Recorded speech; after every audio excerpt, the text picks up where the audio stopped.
What up, world? This is the GoalNet recording live here from outside of Chicago. And today we have the review, I would even say much awaited review, for the True Catalyst PX3 glove and blocker. In this case, they have the retro skin, which is sick looking with the L87 graphic. As always, coming to you live here from TGN Gear Labs as well. Hopefully, always a bit of a work in progress, but hope to share some more stuff with you from the lab very soon as well. All right, so we are going to start off today's review with the blocker in terms of spec. This is the 595 blocker, curved finger protection, half-piece cuff, tight fit. So just to talk through some of these specs, this is the curved finger protection here. If it was straight, it would come out there. The half-piece cuff, as you can see, it basically covers half of the back of the blocker board. If this were the full piece cuff, there would be material coming across there. Tight fit means that the internal padding there inside the glove will fit snugger to your hand. So if it was loose, this area would be more open. Palm size should have been a large, I believe, a senior standard on that. As you can see, the tip on this is beveled and the front of the board has no binding. If you're interested in what other options you can get from True, check out the customer section of their website, click download PDF guide, and very great pictures so that you can best understand all of the options. So in terms of how I wear this blocker, I have to be honest, I don't really find a whole lot of value in terms of the padding above the wrist strap anymore. So as you can see, I wear this very, very loose. The Velcro area goes from there to there. And I basically have this Velcroed as loosely as it can be done and still stay on. So this piece, this cuff mobility piece is way down there. So I do understand the argument, depending on how your chest pad fits, how you hold the post in the RVH or something, that like the padding here or the padding here could come into place. But again, I'm perfectly happy without the cuff. So I go half piece cuff, leave this bad boy open, and you can see here, can get your blocker at almost a 90-degree wrist angle, tons of great rotation. And even though I don't have the chest protector on, hopefully you can tell with my wrist, just how much space and mobility you have. So that's great.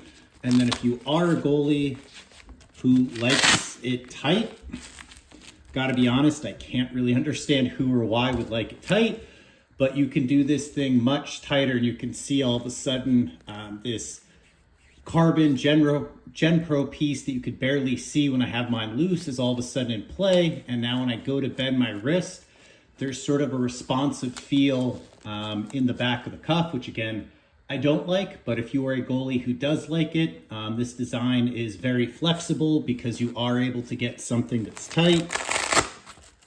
And then in two Velcro adjustments, you can get something that is completely wide open. So from a design standpoint, and something that you could walk out of a retail store with, great option. It's gonna kind of suit any goalie who wants to use it. Tight fit, let's see if we can get this tag out of there.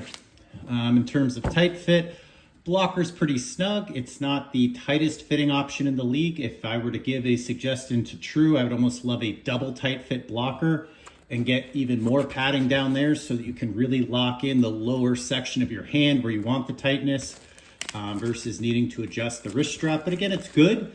And a lot of the areas of improvement I throw out is always going to be things sort of around my particular specs, but I assume I'm not that much of a freak where if it's something I'm interested in, hopefully other goalies might be too. But again, nothing wrong with this blocker at all. Certain blockers, I think I mentioned in the past with some CCM blockers, they felt too tight, limited my mobility, and were kind of frustrating to use. Or I don't remember which CCM blocker it was, but the Velcro would actually come undone and redone in the game, so I'd wear it loose. and then it would be like tight, and I go to make a save, or go to get my stance and nothing would feel right. So again, to that point, everything is just solid with this blocker. And that's kind of one of the points I think I previously made when I reviewed the pads. You know, with how popular the True by Lefebvre gears in the NHL and how great their legacy and history is, you absolutely know it's not a bad product. The question is, how good of a product is it, and what type of goalie is it for, and will you like it? And to that point, the blocker is solid. So like I say, customizer option's great. That half-piece cuff can probably accommodate the preference of nearly any goalie. Tight fit palm is solid. Really the only area of improvement I'd want around specs was a double tight fit, I think, or extra tight. I think that'd be a sick option for people like myself, and a very easy one for True to implement. Hopefully would just be like double padding. The only other thing we haven't really touched on in terms of areas of improvement is the rebounds. This blocker is a solid blocker. Like I said, there's nothing wrong with it. You're not gonna like get your set and be disappointed in the blocker. This is very much the classic is a blocker, just a blocker. It is. It's a great solid piece of equipment. The one other area I'd love to see some future improvement in R&D would be in rebounds. The rebounds in this blocker are good. I've had some that might have been a little soft before. The rebounds on this are good. It's just like if I was going to benchmark it against some of the other products I've tried, I wouldn't say it's the best blocker in the industry in terms of rebounds. But again, in terms of fit and finish, you know, super high quality on everything, you know, with True. Just the feel, it's really hard to explain in the video. Like you do see a little puckering there, and it's like, oh, is that something we should knock for fit and finish? Not really, because when you put this thing on, it feels like a tank. It just feels super high quality. You just know that the materials used, you know, weren't cutting any corners in terms of like profits or anything like that. So the craftsmanship, the fit and finish, the overall comfort, that's 10 out of 10 in those specs, or maybe 10 for comfort, 10 for quality, and then like 9.5 for craftsmanship. Little nitpicky deduction for a tad bit of puckering there. But other than that, like I say, this blocker just feels awesome, comfortable on your hand. And then the rebounds are kind of in terms of, you know, what's possible today in the industry. The rebound capability is probably like a 7, and maybe some of the Bauer products in the market are a 10. But there are other products on the market I'd say are probably rebounding at the 5. So this is not the worst thing you can buy for rebounding by a long stretch. I just want to make that perfectly clear. And I don't want this at all to sound like I'm knocking the blocker, because it's not a bad blocker. It's just very much in a good way. It's a blocker's a blocker. You're going to adjust this thing once. You're going to get the cuff where you like it. You're going to go out, you're going to play, and you're not going to think twice. The blocker's not going to get in your way. And if you're making a good save, you know, you're going to get a good rebound off of it. The hand location is great, as I pointed out earlier, for the mobility. So it's one of those things where you're not going to notice it in a good way.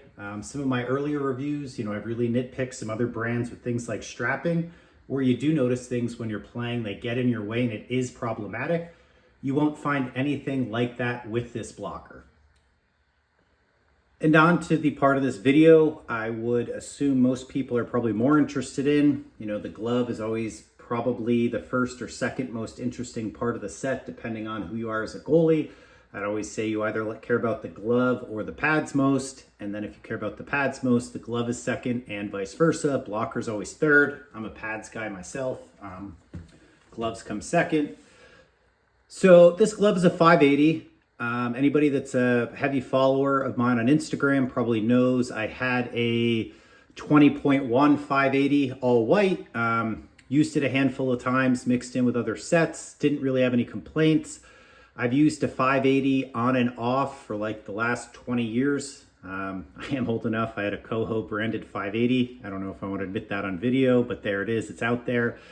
So I've had a made in Canada 580 when they used to be branded Coho, have a long history with this series of glove and know it very well. And also from my previous experience with the True branded glove, kind of knew what I was getting with a 580. With that said, if you watched my review on the pads, that was probably the most surprised I've almost ever been testing a piece of gear, because I've gotten a little hyper-focused probably on like seeing the technology and the specs when I'm getting the same equipment year over year. And the Catalyst PX3 pads blew my mind because I couldn't point really to this is the single reason that make these pads so good.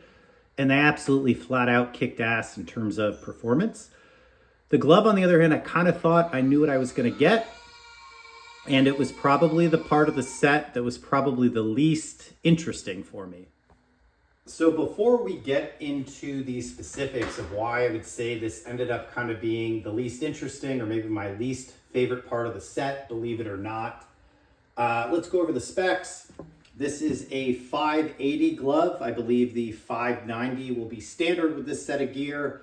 Double T will be standard. Almost as always, you can see I have the single T, and always sort of when given the choice, I've gone with the leather wrist strap on True Lefebvre products or CCM products in the past and CCM Lefebvre products before then. Again, tons of history with these gloves. And I always pick the leather strap because I've always, there's 2 or 3 things and equipment that I'm very particular about. One of them is the way the body of my chest protector feels. And then my wrist in the glove is another one. And so prior to using the Bauer Mach and the CCM Axis 2, which had no wrist strap, I always loved my hand ratcheted in the glove as tight as possible. And, you know, that's why I went with the leather strap. After wearing the Mach and the Axis glove, I've kind of come around to the idea of no wrist strap. And very much like the stuff I just talked about with the blocker, the increased mobility to me is an absolute game changer. I believe Warrior gloves are designed like this as well. And I think really the only 2 reasons this design isn't more popular is because if you go into a retail store and try it on and it doesn't feel perfect the first time you try it on, you're not going to buy it. So many manufacturers are afraid to jump to it. And secondly, if we look at pro goalies, CHL, NCAA, because goalies have gotten that far in their career with a wrist strap, most of them are going to be very reluctant to ditch it at that point in time. So I think the wrist strap is here to stay for a while, but I do hope that it dies a slow death or a quick death, however you want to look at it. I personally want it to go away because I think it makes goaltending gloves better. So let's dive in on that a little bit more. So actually, let's take a step back before we dive into the specifics of the wrist strap and why personally this glove wasn't a complete love affair for me. I'd like to point out that's also probably very much a personal preference. I wear a lot of different gear, and when you go to manufacturer, you kind of get used to something feeling a certain way, and then maybe you hope every other manufacturer does it the same way. So I'm also, you know, a little bit of a unique animal in that way. And that's not going to affect 80% of consumers. Most people have used a wrist strap. You're used to a wrist strap. You're not going to have an issue. And I'd also like to point out that the leather wrist strap inside of here is an option.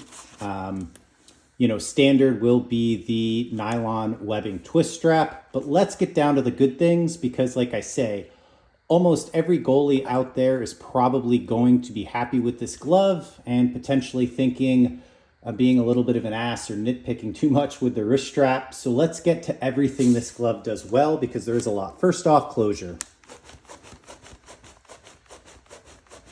Look how well that closes.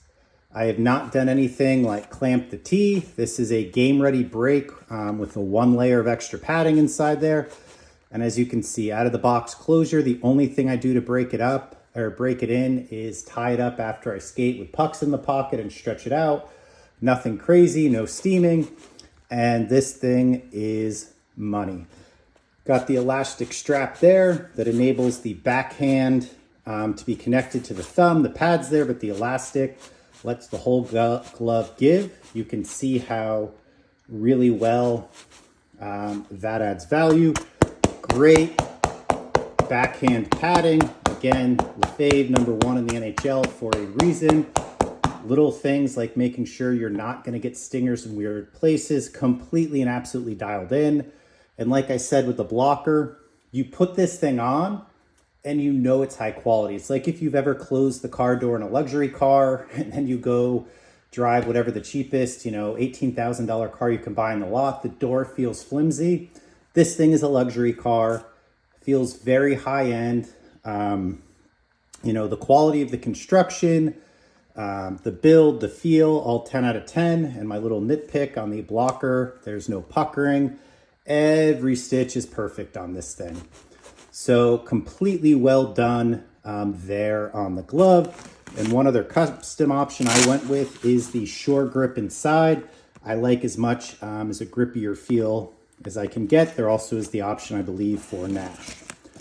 So this is the glove. Pocket is huge. So again, glove closes well out of the box, seals well. The construction feels great and the quality feels great on your hand.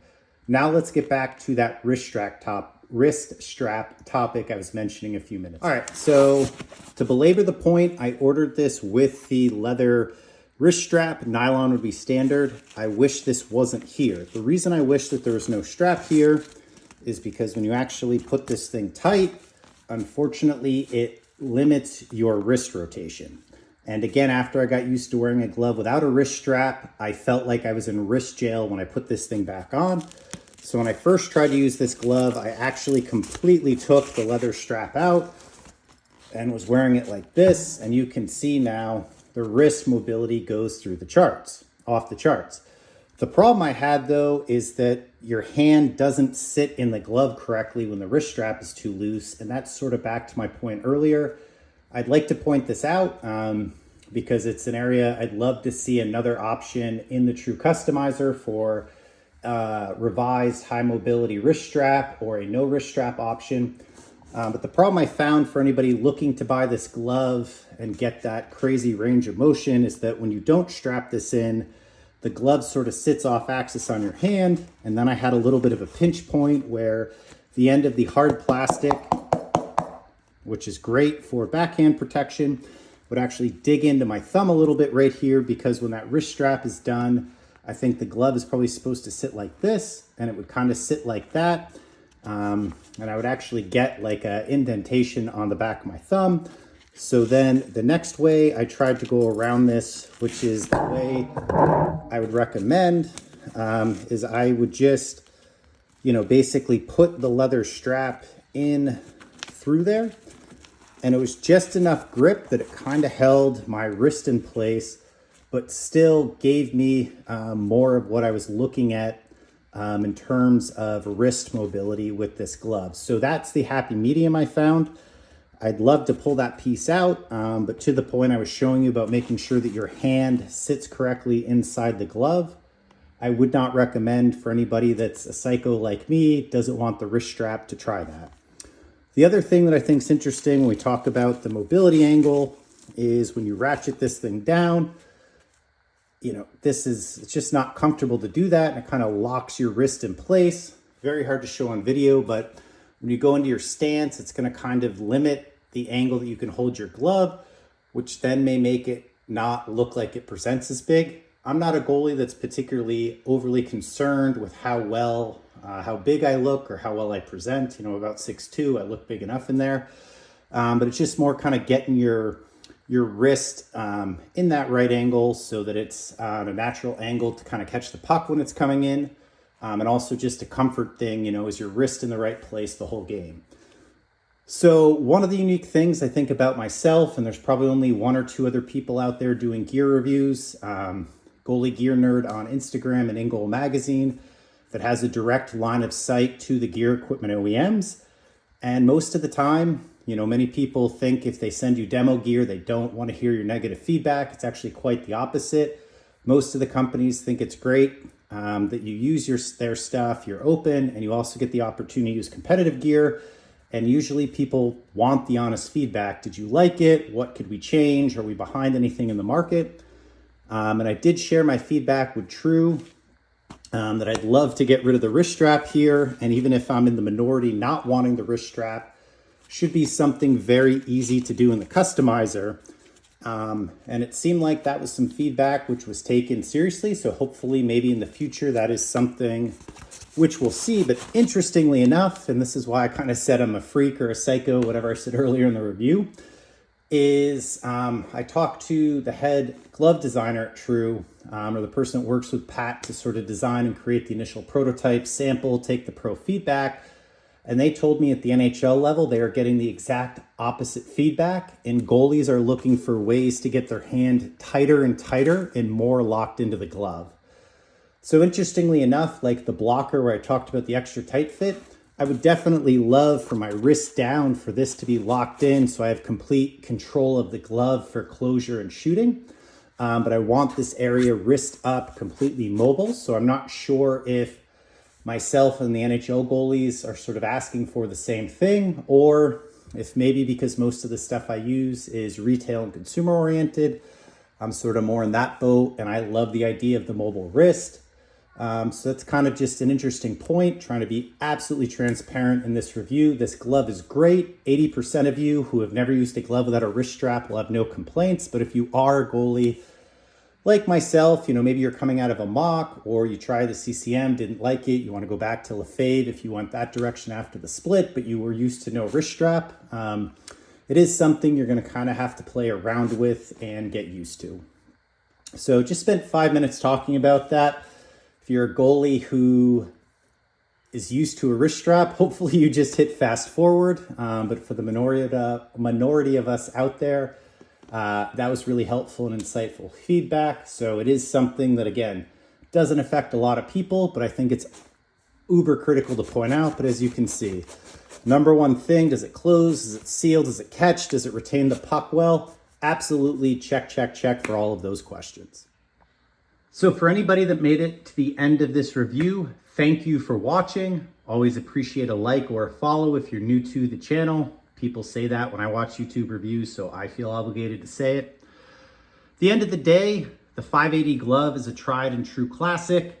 I think 88% of goalies out there are going to love this. I like the glove. I just still need to figure out how to make the wrist strap sort of work for me.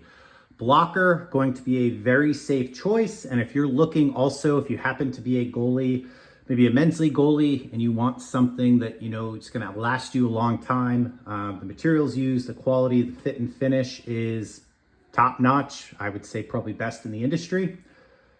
So hopefully that was comprehensive enough and talked everybody through things. Just to kind of summarize real quick, all of the reviews, the pads are definitely my favorite part of the setup, and the blocker and glove complement the pads pretty well. So if you want a matching setup, there's no reason like, oh man, that blocker's a dumpster fire, go buy another one. And even though I harped on the wrist strap, I use this as a set and I don't feel compelled to use a different glove. It's just sort of a comfort thing that I'd like to see improved in the future, or I need to keep playing with some different settings on the glove to dial it in. But as you'd expect, these things perform very, very solidly. There are no major flaws in either of these products in terms of performance. So thanks for tuning in. This is the GoalNet signing out.